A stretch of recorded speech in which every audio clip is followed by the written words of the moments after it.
پڑھنے کا ہی ذرا مفقود ہی ہے. جمعے بھی ہمارے شرنک ہوتے جا رہے ہیں. میرا خیال ہے پروفیسر صاحب ویسے اس پہ بہتر بات کریں گے. مجھے لگتا ہے ویسے کہ پروفیسر صاحب جہاں پہ جمعہ لیڈ کرتے ہیں وہاں پہ رش دگنا ہوتا ہوگا ان کی برکت کی وجہ سے. بسم اللہ والحمدللہ والصلاۃ والسلام علی رسول اللہ وعلی آلہ وصحبہ ومن تبعہ ومن والہ. شاہ جی بات کر رہے تھے بڑے گھروں, تو مجھے کل پرسوں کسی نے ایک واٹس ایپ پر ایک جملہ بھیجا, بڑا میرے دل کو لگا. اس نے کہا کہ ایک کمرے میں انسان رہتا ہے, باقی سارے کمروں میں تو بندے کی انائی رہتی ہے. جتنا بھی گھر بڑا ہوتا ہے ایک دوسرے کو آوازیں دینے کے لیے موبائل پر کال کرنی پڑتی ہے, آواز ایک دوسرے کو سنائی نہیں دیتی. بہت پرانی بات ہے. میرے ایک دوست تھے بزرگ, پتہ نہیں شاید ہمارا پروگرام کبھی کبھار دیکھ رہے ہوں, UBL کے سینئر وائس پریزیڈنٹ تھے. میں تب بہت چھوٹا تھا, تو میری خواہش ہوتی, میں کہتا گھر بڑا بنایا آپ کیوں نہیں بڑا بناتے گھر. تو وہ کہتے ہیں میں سارے دوستوں کو منع کرتا ہوں کہ آخر میں جب آپ میاں بیوی اکیلے رہ جائیں گے, بچوں نے نہیں رہنا, بچے اڑ جائیں گے. کبھی کوئی اپنے انسیسٹرل ہوم میں نہیں رہتا, بچے اڑ جاتے ہیں. جو انہیں پرندوں کو پر لگتے ہیں تو اڑتے ہیں. ہر کوئی اپنا آلنا بناتا ہے, ہر کوئی. تو کہتے ہیں جب آپ میاں بیوی دو رہ جائیں گے نا, تو یہی گھر آپ کو ڈرائے گا, اس کی دیواریں آپ کو ڈرائیں گی جن کو آپ بنا رہے ہیں, خرچ کر رہے ہیں. اور واقعی پھر میں نے عرصہ گزرا, میں نے جا کے انہیں گھروں میں دیکھا, اپنے گھر والے کام والی ماسی سے ڈرتے ہیں بیچارے. کوئی بلی گزر جائے, ٹھک ہو جائے تو ڈرتے ہیں. اللہ پاک سب کے لیے آسانیاں فرمائے. وہاں یہ سوشل کانٹیکٹ بہت ضروری ہے جو شاہ جی نے بات کی ہے, کہ ایک دوسرے کو پہچاننا, محلے داروں کا پتہ ہونا. اور یہ تب ہوتا ہے جب آپ نے جوانی میں اچھے حالات میں خیال رکھا ہو. تو پھر جب آپ بوڑھے ہو جاتے ہیں, آپ کی اپنی اولاد پاس نہ بھی ہو, تو محلے کے بچے بھی آپ کا خیال رکھتے ہیں. جمعۃ المبارک کی بہت بڑی فضیلت میں ایک چیز تو یہ دیکھیں کہ قرآن مجید میں رب ذوالجلال نے ایک پوری سورہ اس جمعہ کے دن سے نام رکھی ہے, سورۃ الجمعہ. اور اس میں پھر باقاعدہ احکام دے, یا ایھا الذین آمنوا اذا نودی للصلاۃ من یوم الجمعہ. اس نماز کو باقی ساری نمازوں سے الگ کر کے ایکسکلوسیولی اس کا حکم دیا. کیوں؟ باقی ہر نماز کے لیے اذان ہوتی ہے, اس کے لیے بھی اذان ہوتی ہے, باجماعت نماز کا حکم ہے. پھر جب حکم میں تو یہ شامل ہی تھی, ایکسکلوسیو کیوں کیا؟ یہاں پر آ کر اسپیشل ارینجمنٹ رب ذوالجلال نے کی. جو ظہر کی نماز آپ 4 رکعت پڑھتے تھے اس کو 2 کر دیا. باقی کا وقت خطبے کے لیے, گفتگو کے لیے, سرمن کے لیے رکھ دیا, کہ گفتگو ہوگی, سوشل میٹرز ڈسکس ہوں گے وہاں پر. لوگوں کو ان کی دنیا اور آخرت کی بھلائی کے لیے چند باتیں ہوں گی. یہ جو جمعہ شرنک ہونے کی شاید یہ بات کر رہے ہیں نا, ہمارے علماء سوشل میٹرز کے ساتھ ڈسکنیکٹڈ ہیں, انہیں پتہ ہی نہیں. اس وجہ سے پھر نوجوان نہیں آتا اس طرف. اور اگر الحمدللہ کہیں پر اگر ایسا ہے تو لوگ وہاں آتے بھی ہیں, وہاں تعداد بڑھتی بھی جا رہی ہے. شاہ صاحب جو ہے نا ایک اچھا کردار اس میں نبھا رہے ہیں, کیونکہ یہ دونوں چیزوں کو ساتھ لے کر چلتے ہیں. غازی صاحب قبلہ کہتے ہیں, جسٹس نذیر احمد غازی صاحب کے اگر میرا بس ہو تو میں دادا صاحب کے جمعے کا خطبہ کاظمی صاحب کے ذمہ لگا دوں. تو کاظمی صاحب سے ہی پوچھ لیتے ہیں, یہ جو ایک ذمہ داری ہوتی ہے جمعے کی, جس میں صرف جمعے کی نماز ادا کرنا نہیں ہوتا, اس کے علاوہ خطبہ ہوتا ہے, ایک گیدرنگ ہوتی ہے, ایک عید کا سا سما ہوتا ہے جس پہ آپ لوگ دوبارہ ملتے ہیں ہفتے پہ. تو اس کے اوپر روشنی ڈالے گا, یہ اسی نیت سے ہی آرگنائز اب بھی ہو رہا ہے یا نہیں ہو رہا؟ اور جو آپ شرنک ہونے کی بات کر رہے ہیں, آپ کو خطبات بھی شرنک ہوتے ہوئے نظر آ رہے ہیں. لوگ اس طرح سے اس طاقت سے آواز نہیں دے پا رہے کہ دین کی طرف آؤ, جمعے کی طرف آؤ. اچھا, یہ جو آپ کے سوال کا دوسرا حصہ ہے نا, یہ کرٹیکل ہے, اور ناصر صاحب نے, پروفیسر صاحب نے اشارہ کر دی ہے.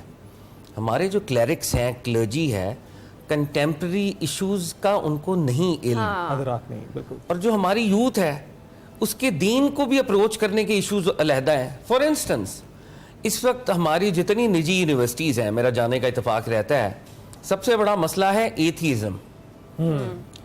آپ نے تصور خدا کو ایک ریشنل انداز میں پریزنٹ کرنا ہے, آرٹیکولیٹ کرنا ہے, ڈیفینڈ کرنا ہے. کیا ہم جو کلیرکس پروڈیوس کر رہے ہیں, جو پروڈکٹ ہمارا نکل رہا ہے, کیا وہ ایتھیزم کی پرابلمز اور ایتھیزم سے ریلیٹڈ سوالات کے جوابات دینے کی صلاحیت رکھتا ہے؟ اس وقت دنیا کے اندر جو سب سے بڑا مذہب کے اوپر اعتراض ہے وہ ہے ایوولوشن. کیا ہم ایوولوشن کی تھیری کو سمجھتے ہیں, اور پھر ایوولوشن کی تھیری کے اوپر ہم کوئی ریلیجس رسپانس ایڈوانس کر سکتے ہیں؟ دنیا اس وقت بگ بینگ تھیری کی بات کر رہی ہے کہ بگ بینگ تھیری سے کائنات کا آغاز ہوا تھا. ہمارا مذہب کا نیریٹو بھی اپنے حساب سے ایک بات کرتا ہے. بہرحال قرآن کے اندر ایسی آیات بھی ہیں جن کو ہم as a matter of support استعمال بھی کر سکتے ہیں. ہیونگ سیڈ دیٹ, اگر مجھے بگ بینگ تھیری کا ویسے ہی نہیں پتا کہ وہ کیا ہے اور اس پر مذہبی نقطۂ نظر کیا ہونا چاہیے. علامہ اقبال نے مارکۃ الاراء کام کیا, the reconstruction of religious thought in Islam. یہ علامہ کے لیکچرز ہیں اور یہ شاندار کام ہے. اس کے ایک لیکچر کے اندر علامہ اقبال کا وہ لیکچر ہے پرنسپل آف موومنٹ ان اسلام. اسلام کے اندر ایک اللہ نے پرنسپل رکھا ہوا تھا کہ زمانہ جیسے بدلے گا تو ایک پورا ایک سورس آف لا ہے جس کو اجتہاد کہتے ہیں. میں زمانے کے بدلنے کے ساتھ اجتہاد کروں گا, ایک religious response, contemporary response produce کرتا رہوں گا, میں نئی اسکالرشپ پروڈیوس کرتا رہوں گا. اقبال بھی فرما رہے ہیں آج سے 100 سال پہلے کم و بیش کہ پچھلے 400-500 سال سے مسلمانوں نے اجتہاد کے دروازے بند کیے ہمیں. تو ایک نوجوان جب وہ مسجد میں آتا ہے اور وہ خالصتاً فقہی بحثیں سنتا ہے اور فقہ کی بھی وہ نیرو انٹرپریٹیشن سنتا ہے, تو وہ تو اٹریکٹ نہیں ہوتا ایسے خطبے سے, وہ تو ایسی تقریروں سے اٹریکٹ نہیں ہوتا. اس کے تو ایشوز ڈفرنٹ ہیں اور اس کے ایشوز کمپلیکیٹڈ اسکالرلی رسپانس مانگتے ہیں. میں یہ بات بارہا کر چکا ہوں, دست ادب جوڑ کے دوبارہ کروں گا. ہمارے جو اسکالرس تھے نا پرانے, وہ اپنے عہد کے کنٹمپرری اور اسپریچول دونوں ایشوز کو جانتے تھے. امام جعفر صادق اس کی سب سے بڑی اگزامپل ہے, امام الغزالی اس کی بہت بڑی اگزامپل ہے, اپنے درجے پہ مولانا جلال الدین رومی اس کی بہت بڑی اگزامپل ہے, شاہ ولی اللہ دہلوی اپنے درجے پر اس پیٹرن کی بہت بڑی اگزامپل ہے. اس دور کی جو طبیعات تھی, فلکیات تھی, کاسمولوجی تھی, وہ اس پہ بھی بات کرتے تھے. اس دور کے حد تک جو جغرافی تھی, سائنس تھی, جیومیٹری تھی, اس پہ بھی بات کرتے تھے. اور پھر وہ دین کے فقہ کے عالم بھی تھے. البیرونی جس کا تعارف جو ہے ہم سائنٹیفک انداز میں کرتے ہیں, وہ فقہ کا اور دین کا بھی بہت بڑا عالم تھا. ابن خلدون کو آج ویسٹ فادر آف سوشیولوجی کہتی ہے. وہ فادر آف سوشیولوجی کے ساتھ ساتھ دین کا بہت بڑا عالم تھا, رسوخ فی العلم رکھتا تھا, تصوف کے اوپر اس کے رسائل ہیں. کہنے کا مقصد یہ ہے کہ ہماری جو اسکالرلی ٹریڈیشن تھی, جمعے کا خطبہ جو کہ روز عید ہے جس میں ہم لوگوں کو اٹریکٹ کر رہے ہیں, پل کر رہے ہیں, جب ہمارے کلیرکس کے پاس modern day language, modern day idiom, modern day issues کی انڈرسٹینڈنگ ہی نہیں ہے, تو ایک بزنس اسکول کا گریجویٹ, ایک میڈیکل اسکول کا گریجویٹ, ایک لا اسکول کا گریجویٹ, آپ کے میڈیا اسکول کے گریجویٹس, وہ کیسے جائیں گے اس مسجد کے اندر؟ بالکل. بڑی اور پھر زبردست بات آپ نے کی. اور ڈیفینیٹلی ناصر صاحب, آپ کو کیا لگتا ہے کتنا زیادہ امپورٹنٹ اب ہو گیا ہے, خاص طور پہ جس طرح سے فاضل صاحب بتا رہے ہیں, ہمارے جو علماء ہیں, جو اسکالرز ہیں, ان کی ذمہ داری میرے خیال ہے بڑھ گئی ہے. میں آپ کو بتاؤں, ہمیشہ سے ہی بڑی ہوئی تھی. ہمیشہ سے ہی جب قرآن کا نزول ہوا, آپ پہلی وہی کو دیکھیں نا, اعوذ باللہ من الشیطان الرجیم, اقرأ بسم ربک الذی خلق, اس رب کے نام سے پڑھیے جس نے تخلیق کیا. Creation of universe, creation of human being, اس میں کاسمولوجی ہے, اس میں اینتھروپولوجی ہے, ایک